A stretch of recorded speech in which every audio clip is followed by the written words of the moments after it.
Tout ce que nous disent les experts, les observateurs, c'est que cette crise ne crée rien, mais elle accélère des phénomènes que nous avions déjà regardés sur un marketing plus numérique, par exemple, sur des moyens de faire participer la population aussi à la découverte de son territoire. On imagine seulement, pour l'instant on n'a pas de certitude, que ce sera au moins une clientèle venant de Lyon, Bordeaux, Marseille, Grenoble tout au plus, qui viendra dans nos hébergements. Peut-être qu'on aura quelques Parisiens, on l'espère, mais tout dépend de la réglementation et tout dépend aussi du fait qu'on a rassuré nos clients.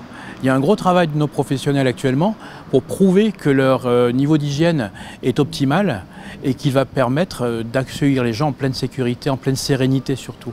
Il y a toujours eu une réservation de dernière minute, ça s'accélère chaque année, mais les gens achètent en connaissance de cause, c'est-à-dire que pendant plusieurs semaines avant une date de venue, ils regardent beaucoup d'offres, ils les comparent. On a affaire à des clients experts. D'où l'intérêt, pendant cette période où nous sommes encore en confinement, de préparer cette sortie de confinement. On a deux stratégies en fait, une stratégie de maintien du lien avec les professionnels pendant le confinement. C'est un maintien du lien avec les professionnels et avec le touriste aussi potentiel. La population locale peut jouer un grand rôle pour ça, parce que nous savons que c'est d'abord le public local et le public national, régional, qui pourront revenir sur les lieux de visite, qui pourront peut-être aussi les redécouvrir et peut-être nous faire aussi connaître des lieux insolites, des lieux méconnus. On croit connaître sa ville, ça sera l'occasion de la connaître différemment. Alors il y a aussi des professionnels qui, pendant la crise sanitaire, font un travail énorme de reconversion de leur activité. Je veux parler notamment des métiers de bouche, des restaurateurs qui proposent d'aller chercher des plats chez eux ou bien de les livrer. Ça c'est très riche parce que ça leur permet de maintenir un peu de trésorerie aussi. Si on a un restaurant préféré ou si on a envie d'en découvrir un, c'est le moment. Alors là, c'est pendant cette crise du Tout à fait. Et puis après, il va y avoir relancer le secteur. Et après, effectivement, il faudra réamorcer la pompe, j'allais dire, faire en sorte que les professionnels retrouvent leur clientèle le plus vite possible.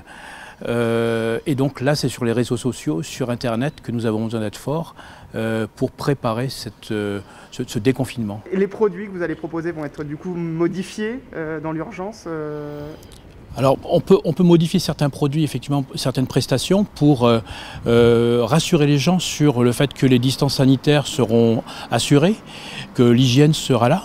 Il y a un travail des professionnels sur la vaisselle.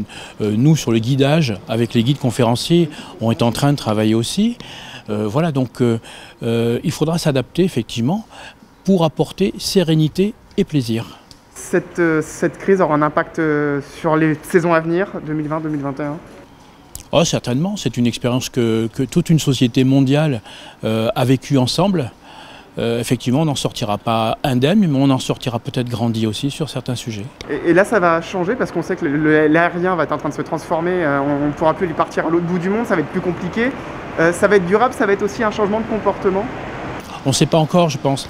Parce qu'il peut y avoir aussi un autre élément, c'est que des populations lointaines qui ont vu notre patrimoine sur le web, sur Internet, auront certainement envie de venir. Et une fois que les autorisations de transport seront plus internationales, ils pourront peut-être avoir envie de venir, effectivement. On n'a pas encore les éléments pour savoir si le marché sera plus resserré sur chaque pays ou pas. Je pense qu'il y avait quand même un mouvement vers une internationalisation du tourisme et que ce mouvement est quand même très profond et qui va continuer. C'est juste on va dire un trou d'air qui va repartir. Voilà, c'est plutôt comme ça qu'on peut l'imaginer. Cette année, ce sera surtout une clientèle française. L'international, il faut l'oublier pour les... Ah, je pense aussi, oui. Quand on entend les dispositions du gouvernement espagnol notamment, les Espagnols, c'est 25% de la population touristique de Carcassonne à l'année. Ce sont nos premiers clients au printemps, ce sont les derniers sur l'hiver. On risque de ne pas en avoir beaucoup cette année, effectivement.